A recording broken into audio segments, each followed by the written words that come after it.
Exodo Kapitulo 10. Ang mga dulon, ang Ginoo miingon kang Moises, adto ang hari sa Ehipto. Gipagahi ko ang kasing-kasing niya ug sayang mga opisyal aron akong ikapakita kanila kining akong mga milagro aron kasultihan nyo ang inyong mga anak ug mga apo kon giunsa ko paghimong kataw-anan ang mga Ehiptohanon ug unsang mga milagro ang akong gibuhat kanila. Kamong tanan masayod unya nga ako mao ang Ginoo. Busa si Moises ug si Aaron miadto sa hari ug miingon kanya, mao kini ang gisulti sa Ginoo, ang Dios sa mga Hebreo, hangtod kanus aka magdumili sa pagtahod kanako. Palakta na ang akong katawan aron mag-alagad sila kanako. Kon magpadayon ka pagdumili sa pagpalakat sa akong katawhan. Ugma ipadala ko sa imong nasod ang mga dulon. Tungod sa kabaga nila, motabon sila sa yuta ug dili na kini makita.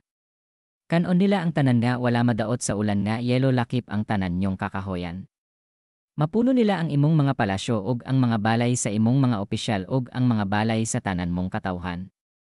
Wala pay ingon ini ka makalilisa nga nakita sa inyong mga katigulangan sukad sila mahianhin ining yutaa.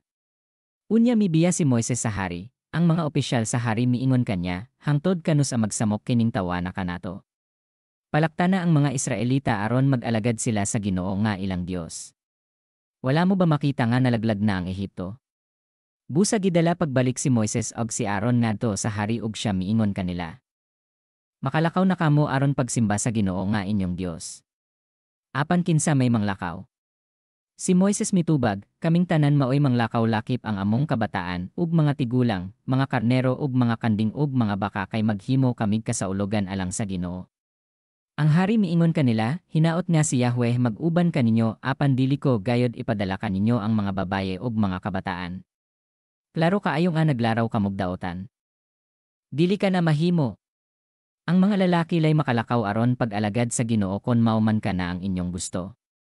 Ug gipapahawa sila sa atubangan sa hari. Ang Ginoo miingon kang Moises, iisa ang imong kamot aron modagsang ang mga dulon ug kanon nila ang tanan nga wala madaot sa yelo sa tibok Ehipto.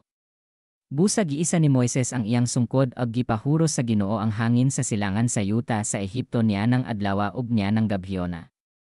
Pagkabuntag gidala sa hangin ang mga dulon. Mihugpa sila sa tibok nasod. Mao kadtoy 12 panon sa mga dulon nga ilang nakita sukad masukad ug wala nay sama niadto. Mitabon sila sa tibok Ehipto hangtod nga na itom ang yuta. Gikaon sa mga dulon ang tanang mga tanom ug mga bunga sa kahoy nga wala madaot sa yelo. Wala gayoy nahibilin sa mga lunhaw nga dahon sa tibok Ehipto. Unya gipatawag pagdali sa hari si Moises ug si Aaron ug giingnan niya, nakasala ako sa Ginoo nga inyong Dios ug kanyo usab. Busa pasayloa intawon ako ni ining higayona ug pagampo kamo sa Ginoo nga inyong Dios nga kuhaon niya kanako kining makalilisang nga silot. Unya si Moises mibiya sa hari ug nagampo siya sa Ginoo. Ug gilisan sa Ginoo ang hangin sa silangan ug kusog nga hangin gikan sa kasadpan ug gipadpad ang mga dulon ngadto sa dagat nga pula. Wala gayoy nahibilin bisag usa ka dulon sa tibok Ehipto. Apan gipagahi gihapon sa Ginoo ang kasing-kasing sa hari ug wala niya palakta ang mga Israelita. Ang kangitngit, ang Ginoo miingon kang Moises, iisa ang imong kamot ngadto sa langit aron maputos sa kangitngit ang tibok Ehipto. Usa ka kangitngit nga daw mahikap tungod sa kabaga niini. Busa giisa ni Moises ang iyang kamot ug naputos sa bagang kangitngit ang tibuok Ehipto sulod sa tulo ka adlaw. Wala magkinit-anay ang mga Ehiptohanon ug walay migula sa ilang mga balay sulod sa tulo ka adlaw. Apan hayag didto sa dapit nga gipuy-an sa mga Israelita. Gipatawag sa hari si Moises ug giingnan niya, makalakaw na kamo aron pag-alagad sa Ginoo. Makauban kaninyo ang mga babaye ug mga bata. Ang inyo lamang mga karnero, mga kanding ug mga baka maoy ibilin dinhi. Si Moises mitubag, kon mao kana, kamoy maghatag kanamo sa mga mananap nga among ihalad sa Ginoo nga among Dios. Kinahanglan dadon namo ang tanan namong mga hayop kay magpili kami sa among ihalad sa pagsimba namo sa Ginoo nga among Dios. Sa pagkakaron wala kami masayod unsay among ihalad. Masayod ra kami inig-abot namo didto. Gipagahi gihapon sa Ginoo ang kasing-kasing sa hari ug wala niya sila palakta.